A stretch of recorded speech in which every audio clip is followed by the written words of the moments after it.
பசங்களா எல்லாம் அமைதியா இருங்க. பிளாக் நம்ம ஏத்த போறோம்.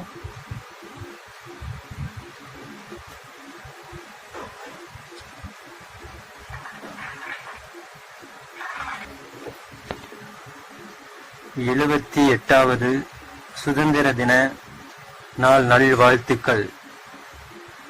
நம்முடைய ரியா பார்பி உலகம் ஸ்கூல் இந்த 78வது சுதந்திர தின விழாவில் கொடியேற்றியதில் மிகுந்த மகிழ்ச்சி அடைகிறேன். இங்கு வந்திருக்கக்கூடிய அனைவருக்கும் என்னுடைய மனமார்ந்த சுதந்திர தின நல்வாழ்த்துக்கள். இந்த நாளில் சமத்துவத்தையும் சம உரிமையையும் ஒற்றுமையையும் நிலைநாட்டுவோம். நன்றி.